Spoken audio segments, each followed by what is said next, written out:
Programme national de volontariat burkinabé. De quoi s'agit-il réellement? Nous allons aller à la rencontre de son premier responsable, à la personne de M. Nabaloum Bourema, à sa qualité bien sûr de directeur général de cette institution.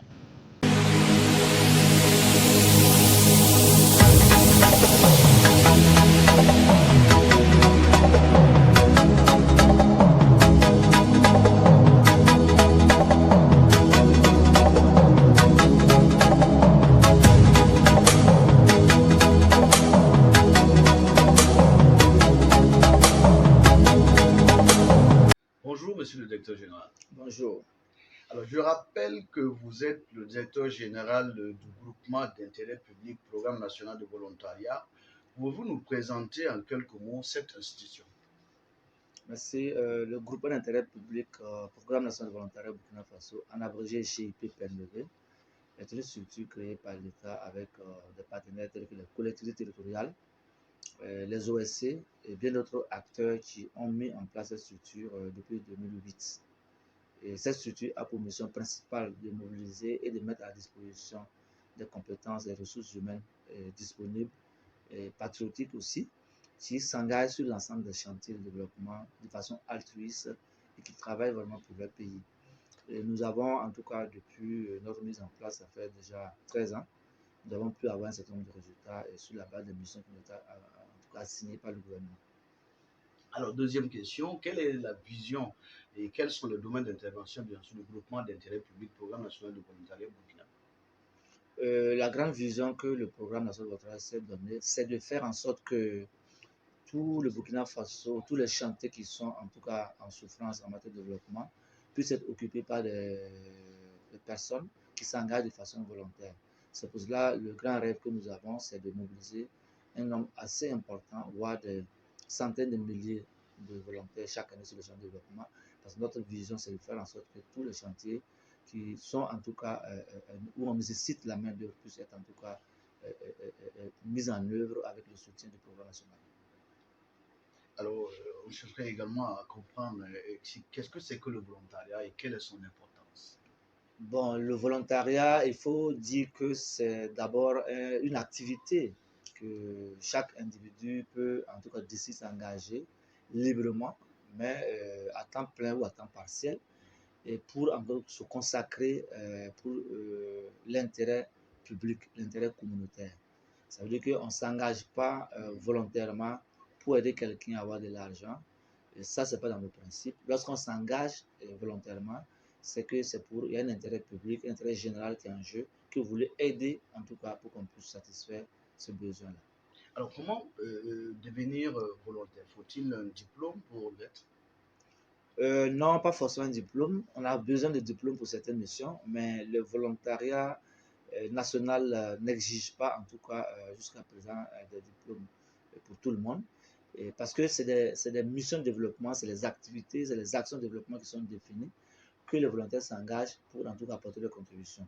S'il s'agit d'arranger une voie et que des bonnes volontés sont disponibles, on les organise et puis vraiment ils se mettent à la tâche. Ce travail n'a pas besoin forcément en tout cas d'un diplôme, mais c'est vrai que dans ce groupe de travail, pour arranger peut-être une voie, on aura besoin de gens qui ont peut-être fait des études dans le domaine de BTP pour pouvoir quand même montrer comment réussir ce travail et pour être encadré pour ces personnes. Mais aussi, il y a d'autres missions où on a besoin aussi des diplômes les plus élevés parce qu'on est volontaire de conception qui, eux, sont à un certain niveau de conception, de réalisation de documents stratégiques et de grandes réflexions stratégiques. Et ça demande aussi, en tout cas, que les personnes puissent avoir des diplômes assez fournis. Mais il y a aussi des domaines où on n'a pas forcément besoin de grands diplômes. Même le niveau de soutien, tel que les secrétaires, agents de liaison, chauffeurs, on peut toujours, en tout cas, considérer comme des volontaires que nous mobilisons chaque année. D'accord. Alors, les volontaires ont-ils droit à une rémunération? Les volontaires ont droit à ce que nous appelons une allocation, mais pas un salaire. Donc, il faut qu'on précise bien les choses parce qu'une rémunération est considérée comme un salaire. On ne les paye pas pour le service qu'ils font, mais nous leur donnons quelque chose comme une bourse pour leur permettre de prendre en charge les dépenses qui sont liées à la mission. C'est quelqu'un qui, par exemple, est volontaire, qui a 15 km de son lieu de service, il faut qu'il se rende avec une mobilette, ça lui fait du carburant peut-être 1000 francs par jour. Vous imaginez s'il n'a pas quelque chose pour payer son carburant, même s'il a la volonté, va être difficile. Donc, donner un montant pour permettre de prendre en charge son carburant. Et comme il ne rentre pas aussi à midi, il faut qu'il puisse se restaurer. Donc, c'est ce qui fait que nous donnons un montant forfaitaire de 45 000 francs pour ce que nous appelons les volontaires de soutien. Et puis aussi, des montants qui vont jusqu'à 100 000 francs pour les volontaires qui sont d'un niveau de conception. Mais aussi, il y a des volontaires communautaires qui sont mobilisés à la base pour leur propre communauté qui peuvent toucher 20 000 francs par mois. Donc, nous avons plusieurs montants, mais ces montants ne sont pas fixés en fonction du diplôme, c'est fixé en fonction de la tâche qui sera exécutée et les conditions, les contraintes liées à la mise en œuvre de cette tâche. Alors, depuis votre prise de fonction, combien de volontaires ont été mobilisés? Bon, avant que j'arrive, on était à 33 000 volontaires qui ont été mobilisés en 2012 et 2019. Mais avec mon arrivée, il faut souligner que je suis arrivé tombé sur plusieurs défis. Et ça, ces défis, en tout cas, c'est un défi financier, budgétaire, parce que le programme avait effectivement eu un budget moyen d'environ 2 milliards par an pour recruter des volontaires, ce qui permettait de recruter des milliers de volontaires. En 2012, on avait jusqu'à 12 000 volontaires. Et après, ça a chuté jusqu'à 1000 en 2018. Et lorsque j'ai arrivé, c'était proposé pour 300 volontaires. C'est ce qu'on a comme budget jusqu'à maintenant. Donc, il fallait que nous puissions relever, je puisse quand même relever ce défi en trouvant en tout cas un mécanisme de financement des missions de volontaires parce que c'était financé à 100% par l'État. Et l'État, compte tenu du contexte, en tout cas sécuritaire du pays, on ne pouvait pas que, en tout cas, continuer toujours à bénéficier de gros financement, mais il fallait aussi que nous notons que la diminution également de ce budget de l'État est liée à la fermeture d'un projet qui s'appelait Programme spécial de création d'emplois pour les jeunes et les femmes, qui a loué chaque année un montant et le programme pour pouvoir déployer des volontaires sur les chantiers de développement. Et depuis ce programme a été fermé en décembre 2018, nous ne pouvons plus bénéficier, ce qui a fait que le budget a totalement chuté de près de 2 milliards à 200 millions de francs CFA. Donc, ce qui fait que le nombre de volontaires mobilisés officiellement, ce que nous avons comme budget est très faible, c'est maximum 300 volontaires par an. Mais il a fallu que nous puissions prendre ce défi-là en compte. Et ce que nous a permis aujourd'hui de nouer des partenariats et d'être en tout cas soutenus par le ministre de la Jeunesse qui s'est en tout cas engagé personnellement à nous soutenir pour que nous puissions mobiliser au moins 10 000 volontaires par an avec le gouvernement. Et ce projet en cours, nous n'avons pas encore eu le financement, mais grâce à cette vision du ministre et du leadership en tout cas du ministre, nous avons pu en tout cas avoir un certain nombre de partenaires qui nous ont accompagnés. C'est pour cela qu'en 2020, nous avons pu mobiliser 15 000 volontaires sur le chantier de développement. Essentiellement, ces volontaires, ce sont des jeunes qui sont déployés pour lutter contre le Covid. Lorsque le Covid était arrivé, il fallait faire la mobilisation sociale à travers le volontariat, et ce qui a été fait. Et donc, nous avons eu le soutien des partenaires qui nous ont permis de le faire.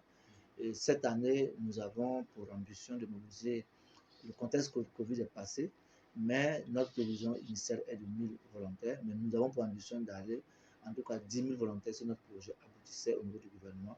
Ça, c'est le minimum que nous souhaitons avoir. Donc, si je vais faire un récap de 2019 à 2020 ou 2021, nous sommes en tout cas un peu près de 17 000 volontaires que nous avons mobilisés sur ces trois, en tout cas, dernières années. Ajouté aux 33 000, on est autour de 50 000 volontaires que le programme a mobilisé depuis que nous existons en 2008. Alors, avez-vous un appel à lancer à l'endroit, bien sûr, des partenaires techniques et financiers par rapport à la mobilisation des ressources? Oui, j'ai un grand appel, c'est que le volontariat, en fait, doit être compris comme un instrument de développement, un moyen stratégique pour la promotion de la jeunesse. C'est un tremplin pour l'emploi des jeunes, puisque lorsque les jeunes vont pour les recrutements, pour la recherche d'emploi, on leur demande toujours est-ce que vous avez une expérience professionnelle? On leur demande cela. Et ce n'est pas les stages qui donnent l'expérience professionnelle. Donc les jeunes sont limités, ils n'ont pas d'opportunité pour avoir une expérience professionnelle. C'est pour cela que le gouvernement a mis en place depuis 2008 le volontariat qui permet à chaque jeune d'avoir une expérience professionnelle de maximum 3 ans. Parce qu'on peut être volontaire selon notre loi de 6 mois minimum à 3 ans maximum, à ne pas dépasser. Et cela permet aux jeunes d'avoir cette expérience recherchée. Mais deuxièmement, ça permet également de développer les compétences professionnelles et les aptitudes, en tout cas, des qualifications professionnelles des jeunes. Lorsque vous arrivez sur le terrain, vous avez juste un BPC, vous voulez faire du secrétariat. Si vous occupez un poste de secrétariat au bout de 1 à 2 ans, généralement, vous êtes mieux formé que celui qui a fait le secrétariat, en tout cas entre 4 murs, parce que là, vous allez pratiquer le secrétariat, vous allez maîtriser et la théorie et la pratique. Donc, c'est un dernier élément qui est très important à souligner lorsque nous engageons des volontaires, c'est le fait que ceux qui s'engagent soient satisfaits de leur contribution patriotique au développement. C'est un engagement civique, c'est un engagement citoyen au développement. Le fait que les gens s'engagent librement, ils contribuent au développement, c'est ce que nous appelons la mobilisation sociale de la jeunesse et la contribution des jeunes au développement. Ça, c'est un facteur que le ministère de la Jeunesse, en tout cas, fait la promotion depuis longtemps. Et donc, ces trois raisons font que nous disons que les partenaires, en tout cas, doivent nous financer. Ce n'est pas nous qui sommes les destinataires, en tout cas, de ce budget. C'est réparti pour les volontaires pour qu'ils puissent accomplir leur mission. Et nous leur disons, en tout cas, nous donnons des grandes merci aux partenaires qui nous accompagnent déjà. Il y a beaucoup de partenaires qui nous ont permis d'avoir déjà des milliers de volontaires sur le terrain. Nous invitons les autres qui ne nous connaissent pas encore à nous découvrir et en tout cas à nous accompagner parce que accompagner le programme national de volontariat, c'est accompagner le ministère de la Jeunesse, c'est accompagner le gouvernement, c'est accompagner toute la jeunesse burkinabé entière parce que cela permettra à la jeunesse d'avoir une expérience professionnelle, d'être utile pour son pays, mais aussi d'acquérir des compétences et de faciliter son insertion. Et je souligne également que la plupart des volontaires qui travaillent avec nous, lorsqu'ils finissent, et certains en tout cas arrivent à avoir une insertion professionnelle réussie avec un recrutement dans les structures parce qu'ils ont été des modèles.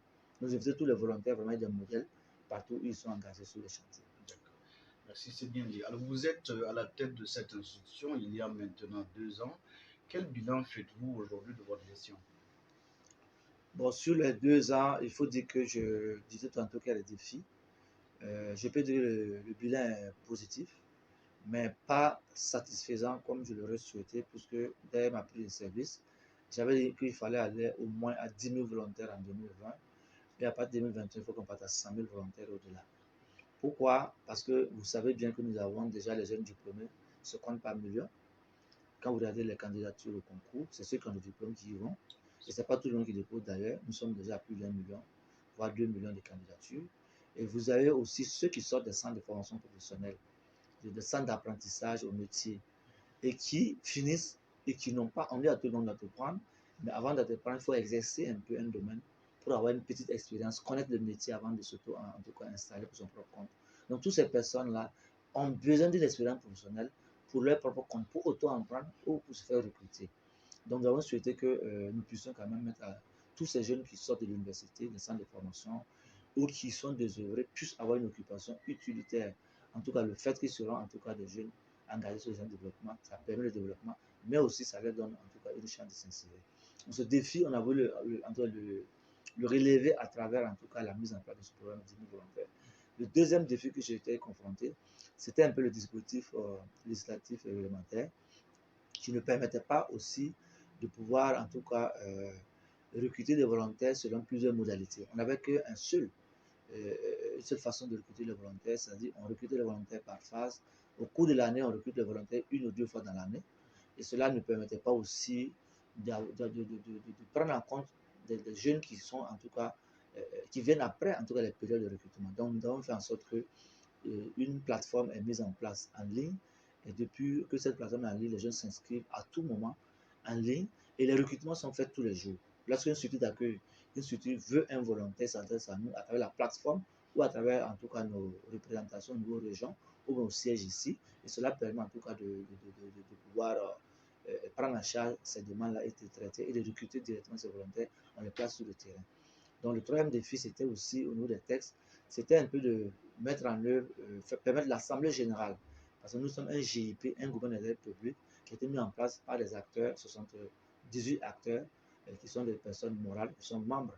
Donc on a au moins 7 ministères, 5 EPE qui sont membres, 50 OSC, et puis aussi les collectivités territoriales qui sont membres.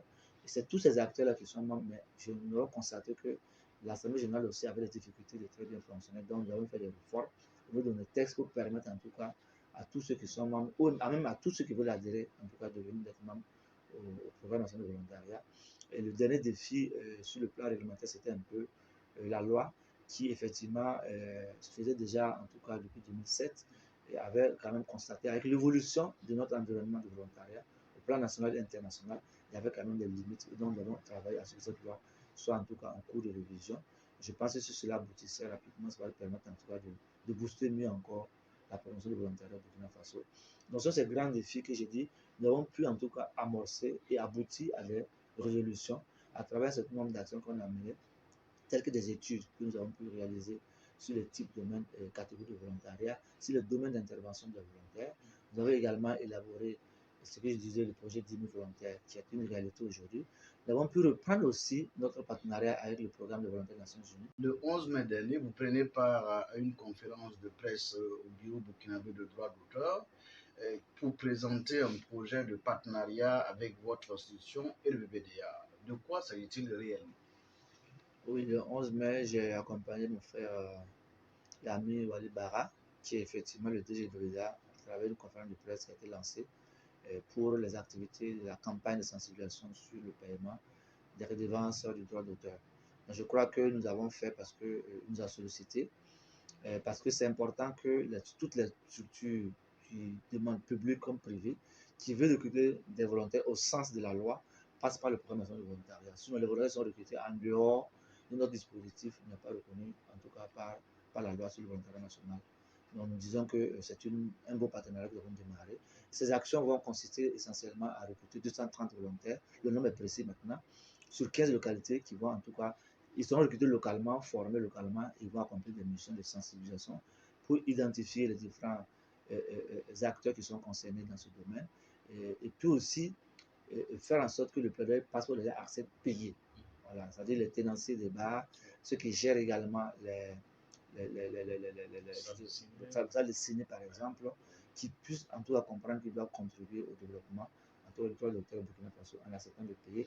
Après cette sensibilisation qu'ils vont faire peut-être tout au plus une semaine, je pense que nous avons dit qu'ils vont continuer à accompagner l'action du volontariat parce que le volontariat, on est volontaire un jour et on reste volontaire toujours. Donc lorsque nous finissons un contrat avec eux, c'est pour une semaine, ils doivent continuer à faire le travail en relation avec le PDA. D'accord.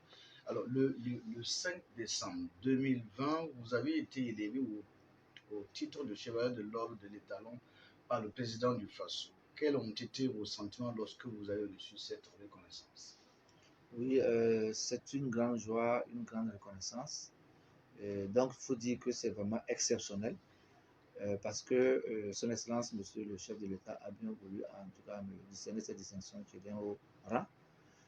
Aussi, à travers, en tout cas, Monsieur le ministre de la Jeunesse qui a constaté, en tout cas, que je faisais un travail qui était, en tout cas, satisfaisant à son niveau, sous son leadership, et qui a bien voulu, en tout cas, me proposer et que le président Faso a bien agréé. Donc, c'est une grande joie, c'est une reconnaissance. En même temps, c'est un grand défi qu'on m'a lancé. Parce que, comme je le dis, c'est à travers les actions que nous avons eu à faire sur le terrain, c'est cela qui a été reconnu. Donc, c'est ma modeste personne qui a été distinguée, mais en réalité, derrière moi, c'est tout un dispositif, c'est tout un monde, c'est toute une jeunesse qui est derrière. Parce que vous voyez, les 15 000 volontaires qui ont été mobilisés l'année passée pour le Covid, c'est grâce aussi à leur contribution. Ça donne l'image, en tout cas, du programme national de volontariat et tout le personnel qui travaille et tous les acteurs du ministère de la Jeunesse qui nous accompagnent au quotidien, tous les membres du conseil d'administration, de l'Assemblée générale qui nous soutient. Je leur dédie en tout cas cette distinction et je rends grâce à Dieu en tout cas et je leur demande encore la force de pouvoir continuer à servir mon pays. D'accord. Nous tirons doucement et sûrement. Nous tirons doucement et sûrement vers la fin de cet entretien, mais alors bien avant de se dire au revoir, quel est votre message bien sûr à l'endroit de tous ceux qui souhaiteraient être volontaires? Merci. J'invite tout candidat au volontariat national, c'est-à-dire les structures qui veulent accueillir des volontaires en leur sein pour accomplir des tâches précises, ainsi que les jeunes ou les adultes, jeunes femmes comme jeunes hommes, qui souhaitent en tout cas s'engager pour être volontaires, de s'inscrire sur notre page web qui est www.faso-volontariat.bf ou tapez simplement Programme national de volontariat Burkina Faso. Vous allez sur notre site, il y a les liens pour s'inscrire. Et lorsque vous inscrivez aussi, n'hésitez pas de passer nous rendre visite ou de s'inscrire physiquement également sur nos représentations qui sont dans les 13 régions et maintenant dans les 45 provinces, nous avons des points focaux. À travers les directions provinciales de la jeunesse, on peut s'inscrire directement. À travers les centres régionaux de volontariat dans la région, on peut s'inscrire à la direction générale également. Et je suis fier de l'engagement parce qu'il y a un fort engouement des jeunes à se sacrifier pour être volontaire pour leur pays. Alors, quel est votre mot de fin? Et le mot de fin, c'est de remercier en tout cas cette chaîne qui fait du beau travail sur le terrain et qui est en tout cas une nouvelle chaîne, mais qui en tout cas a déjà en tout cas sa place au niveau du paysage médiatique, qui vraiment nous a permis aussi d'avoir cette opportunité de parler aussi à notre en tout cas public cible qui sont les volontaires, les jeunes candidats et les structures d'accueil. Et donc, je vous remercie très franchement. Mesdames et messieurs, nous recevons pour vous monsieur le directeur général du groupement d'intérêt public, Programme national de volontariat au Burkina Faso. Je suis Ben Sana à la présentation. À la réalisation, vous avez Rine Soura. On va se donner rendez-vous à un autre niveau. D'ici là, portez-vous bien et que la paix et l'amour de Dieu soient toujours sur le Burkina Faso. Ciao, bye bye.